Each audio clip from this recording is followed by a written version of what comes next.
Hi everyone, welcome back to my channel. Today's Synastry is between Mariah Carey and Mottola. Right out of the gate, before I even get into the Synastry, I go straight to his North Node. Because whatever sits on your North Node becomes the fated path of your life.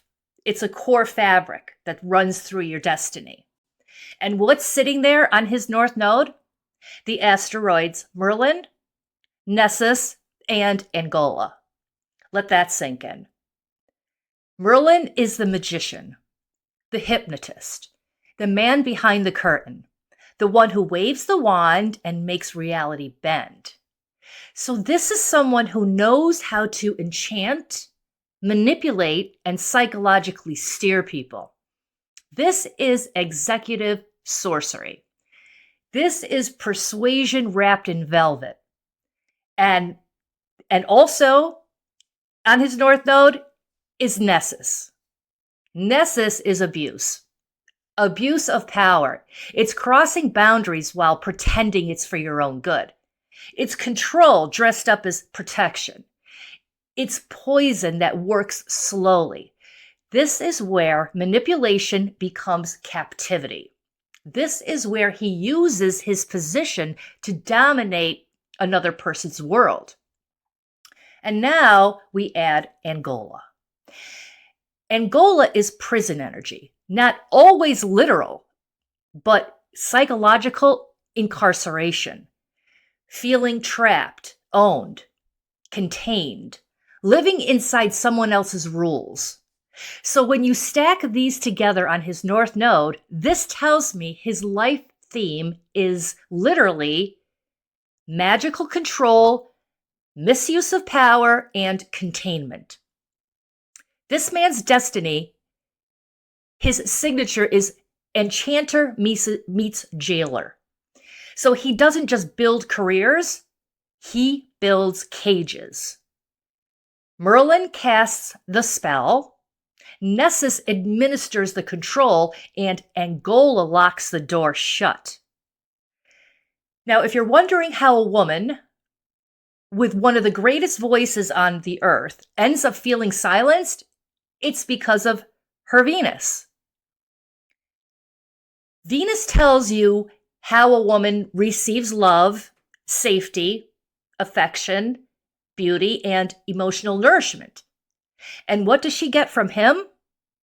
His Hades, his Amicus, and Sedna. All conjuncts her Venus.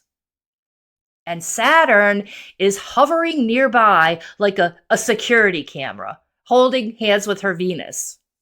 So I'm going to break this down. Hades is underworld energy. It pulls Venus into darkness. It drags love into the shadow. This is desire mixed with control, power, and psychological depth. When someone's Hades conjuncts your Venus, love stops being light. It becomes heavy, intense, and possessive. It's magnetic, but it's not gentle. And then comes his Amicus. Amicus is the bully archetype. It's domination disguised as strength. It's do it my way or else. This is the asteroid of power struggles, intimidation, and abuse. Now, on her Venus, it means her love nature is being overpowered. Her softness meets his force. She doesn't get courted. She gets conquered. And then there is Sedna here. Sedna is abandonment trauma, betrayal. In mythology, Sedna was betrayed by her father and abandoned. And Sedna conjuncting Venus tells me that this relationship touched her deepest wound around safety and worth. This is where love feels conditional and where devotion costs something. It's where you learn to endure. It's where she learned to endure instead of receive. She has Saturn right there next to her Venus. And Saturn restricts Venus. Saturn turns affection into obligation. So now love comes with rules, expectations, performance with performance requirements. This is where romance becomes a job. This is where pleasure becomes responsibility because of Saturn. And this is where she learns to behave in order to be loved. So she didn't feel chosen here. She felt managed with control and abuse due to these asteroids on her Venus. Now, yes, his sun is conjuncting her moon. This gives a familiar best friend type of comfort. This is where it feels easy and where she feels emotionally understood. But familiarity doesn't equal safety, and comfort doesn't cancel control. Sometimes that comfort is exactly what keeps someone inside a situation that's slowly draining them. And then his Chiron conjuncts her descendant. So he brings pain and he becomes the wound. This is pain bonding as it's disguised as connection with Chiron on the descendant. It brings pain, and then there's this, it turns into a painful situation within the relationship. Now, his Mercury in Cancer is conjuncting her Lilith, Persephone, and Nemesis asteroids. Let's start with Lilith. Lilith is her raw feminine power, her sexuality, her refusal to be owned. And next is Persephone. Persephone is the maiden abducted by Hades into the underworld, which coincides with his Hades conjuncting her Venus.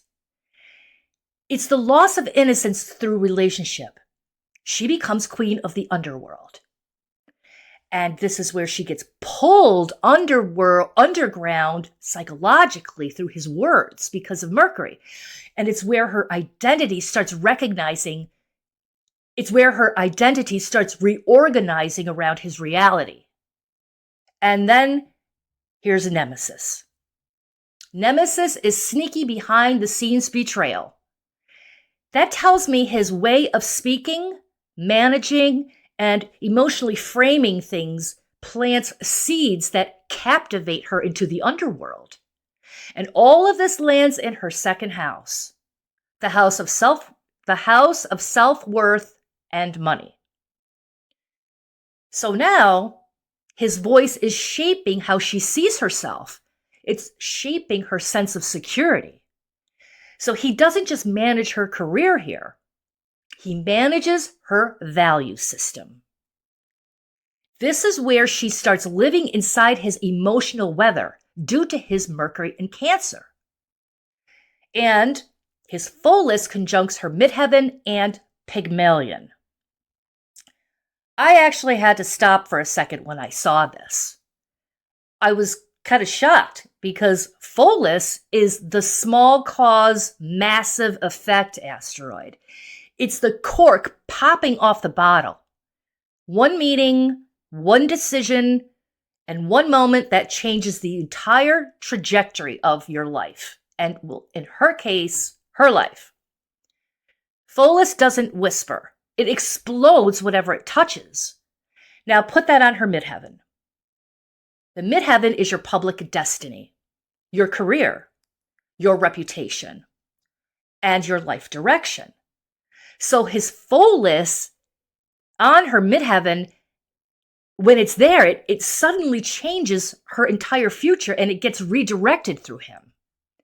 So we have one contract with Tommy Mottola and boom, career rewritten. But here is where it gets mythic. It's also making a conjunction to her Pygmalion.